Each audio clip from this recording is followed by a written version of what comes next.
Aurangzeb was the last powerful Mughal ruler. He established control over a very large part of territory that is known as India. After his death in 1707, many Mughal governors, subedars, and big zamindars began asserting their authority and establishing regional kingdoms. As powerful regional kingdoms emerged in the various parts of India, Delhi could no longer function as the effective center. By the second half of the 18th century, however, a new power was emerging on the political horizon: the British. Did you know that British originally came from a small trading company and were reluctant to acquire territories? How did they come to be master of a vast empire? In this chapter, you will see how this came about. Bahadur Zafar and his son being arrested by Captain Hodgson is clearly seen in this image. After Aurangzeb, there was no powerful Mughal ruler, but Mughal emperors continued to be symbolically important. In fact, when a massive rebellion against British rule broke out in 1857, Bahadur Shah Zafar, the Mughal emperor at the time, was seen as the natural leader. Once the revolt was put down by the company, Bahadur Shah Zafar was forced to leave the kingdom, and his sons were shot in cold blood. East India Company comes. In 1600, the East India Company acquired a charter from the ruler of England, Queen Elizabeth I, granting the sole right to the trade with the East. This meant that no other trading group in England could compete with the East India Company. With this charter, the company could venture across the oceans, as you can see in the image. Okay, back to the table. Looking for new lands from which it could buy goods at a cheap price and carry them back to Europe and to sell at higher prices. The company did not have fear of competition from other English trading companies. Mercantile trading companies in those days made profit primarily by excluding competition so that they could buy cheap and sell at higher.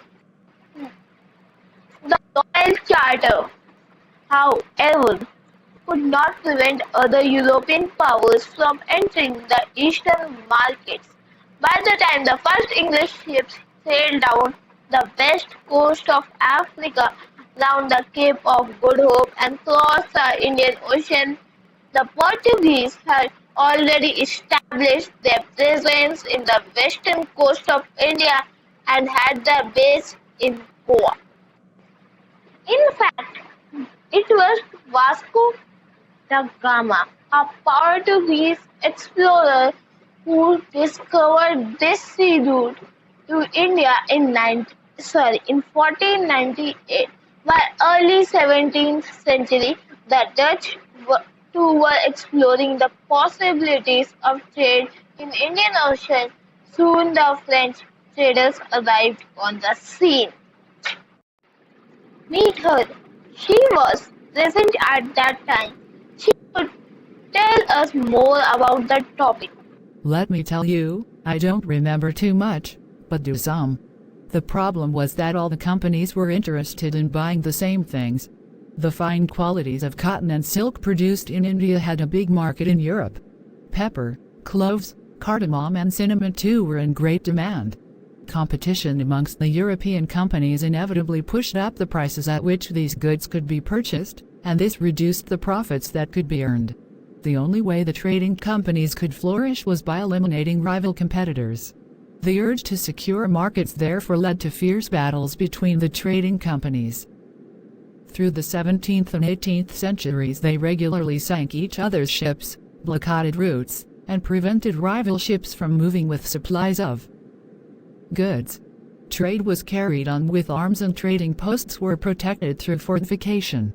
This effort to fortify settlements and carry on profitable trade also led to intense conflict with local rulers. The company therefore found it difficult to separate trade from politics. Thanks for letting us know about the rivals in the trade. It is okay.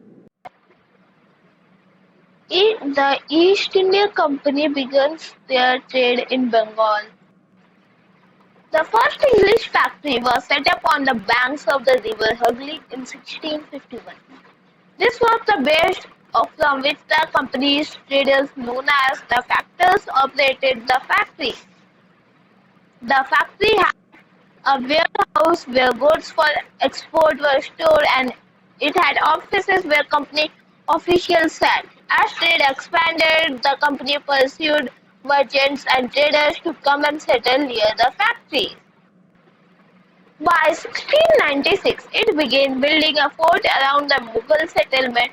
2 years later, it bribed Mughal officials into giving our company zamindari rights over 3 villages. One of these was Kaligata, which later grew into the city of Calcutta or Kolkata as it is known today. It also pursued the Mughal Emperor Aurangzeb to issue a farman granting the company the right to trade duty-free. The company tried continuously to press for more concessions and manipulate existing. How trade led to battles. In the next we would learn about how trade led to battles.